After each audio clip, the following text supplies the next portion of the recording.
આજે તો આપણે અચાનક પહોંચી ગયા દિવ્યરાજને ઘરે. તો સવારમાં આપણું મોર્નિંગ થઈ જાય છે, તો આપણે નીકળી ગયા રનિંગ માટે. રનિંગ કરીને આવે ભૂખ લાગી ગઈ હતી, તો ઘરે આવીને પહેલાં આપણે બનાવ્યું જમવાનું. જમીને હજી તો આપણે કામ કરવાનું જ હતું, તો થોડું ઘણું કામ કરી લીધું, કારણ કે આપણા મમ્મી ઘરે નહોતા. તા કાકીનો ફોન આવી ગયો કે હાલો આપણે જવું છે વેરાવળ.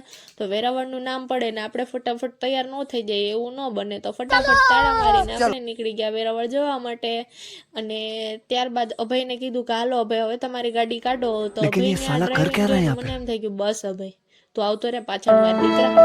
પછી તેને પાછળ બોલાવી લીધો, અને પછી આપણે થોડા ઘણી એની હારે વાતું ચીતું કરી, વાર્તાયું કરી, મજાક મસ્તી કરીને આ પાખું જોઈને હું ને અભય તો આવડા પાખા હોય હે. અને પછી પહોંચી જઈએ છીએ વેરાવળ દિવ્યરાજની ઘરે. ને દિવ્યરાજની ઘરે આવીને પેલા કામ કર્યું આપણે નાસ્તા પાણીનું, ત્યારબાદ રમવા બહાર નીકળી જઈએ છીએ.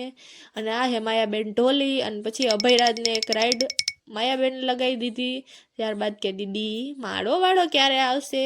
પછી એને દિવ્યરાજને આપણે એક રાઈડ મરાવી દીધી. ઘરમાં આવીને જોઈએ છે બે કાકા કરે છે પોતપોતાની વાતો. અને પછી આ કામ સોંપી દીધું આપણે કાકીને કે હવે તમારી ડ્યુટી, હવે તમે સાચવો દિવ્યરાજને. અને દિવ્યરાજ ઘડીક તો માન બહાર બેઠો, અંદર આવીને એની રમત રમવા લાગ્યો પાછો એકલો. અને આ શું લેકિન યે સાલા કર ક્યા રહા હે યહાં પે. ત્યારબાદ તો આપણે કાકના લગ્નની કેસેટ ચડાવી દીધી. મારો સીન મને જ જોઈને થઈ ગયું બસ કરો. આ સીન જોઈને દિવ્યરાજ તો ભાગી જ ગયો, દીદી માળે નથી જોવું. અને પછી તો આપણે આપણા એવા સીન જોયા ને કે બસ કરો, બંધ કરો હવે આ કેસેટ. અને પછી ખાઈ પીને નીકળી ગયા આપણે જુનાગઢ જવા તરફ. અને જુનાગઢ જવા માટે આપણે પહેલાં પુરાઈ લીધું CNG.